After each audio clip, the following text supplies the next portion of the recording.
Sa video pong ito, medyo kakaiba po ang ating pong i-share sapagkat ipapakita ko po sa inyo kung papaano puntahan ang mismong exact location of our subdivision, which is the Claremont here in Pampanga. In the middle of the video, makikita nyo po ang NLEX. For your assistance po, message nyo lamang po ako para matulungan ko po kayo. Ako po inyong licensed broker, Jonathan Ryan Miclat. Ito na po, umpisahan na po natin. So dito po tayo mag-i-start.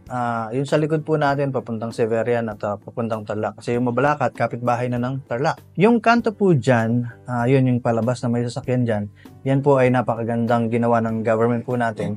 Alternate route po yan, papuntang SM at saka papuntang Clark International Airport. So walang traffic po dyan, talagang dire-diretso pag dyan ka dumaan. And ito po, kaya na pinakita ko, ito po yung around 50 or more than 50% na decongest nyo po yung build-up ng traffic doon po sa intersection ng Mabalacat.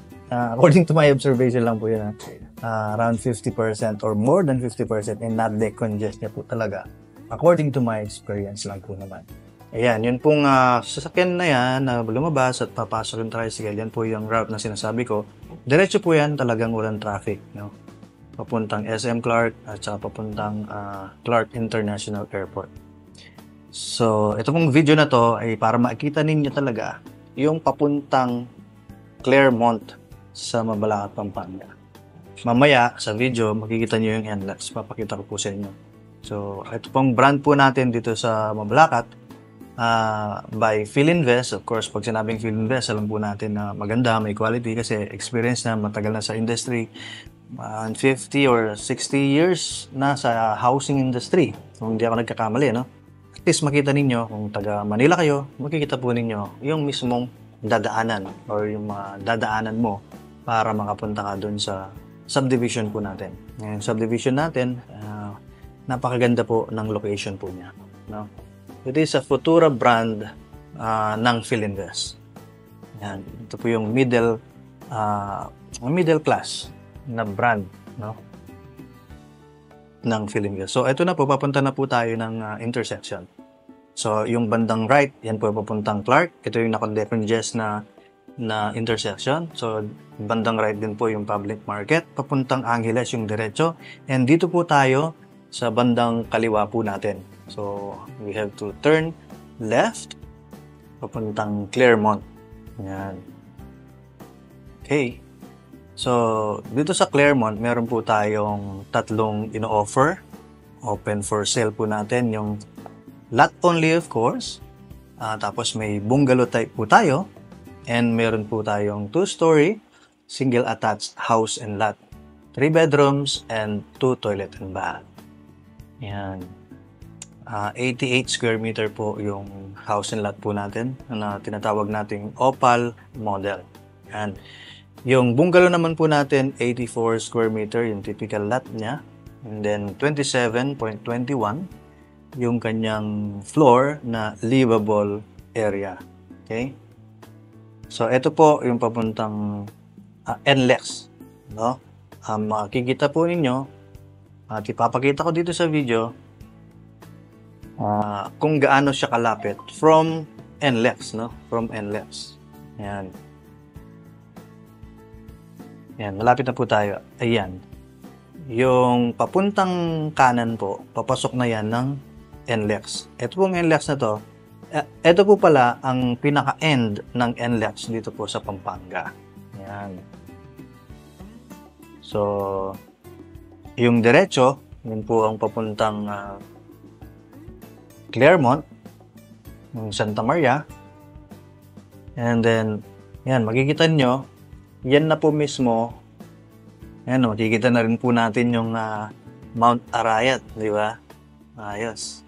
So yan po ang bandang kanan, papuntang NLEX po yan. Yan, so from here, around 2 minutes na lang, ay makakapunta na tayo sa subdivision, no? Sa Claremont mismo. So, hinto muna na ako dito and I will show you para at least maging familiar kayo, no? Kahit na first time yung pumunta rito, kung mapanood nyo yung video na to is maging familiar kayo.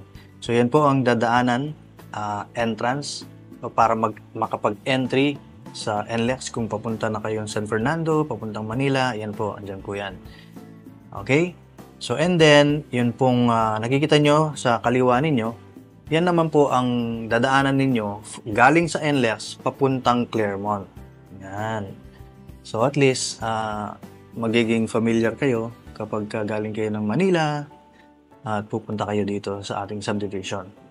So, from here, around 2 minutes na lang ay makakapunta na tayo, makakarating na tayo sa ating subdivision. Ayan po ang Mount Arayat, no? Pag nga po pala, yung Claremont, ang ibig niyong sabihin ay clear view of the mountain. Ayan. Just very, information lang para kung saan nanggaling yung Claremont, no? Yung pangalan ng subdivision po natin. Ayan. And I know, alam nyo na, pagka sa property, pag nag-invest kayo sa property, ay talagang sulit naman kasi ang property po ay tumataas po yung value niyan. No?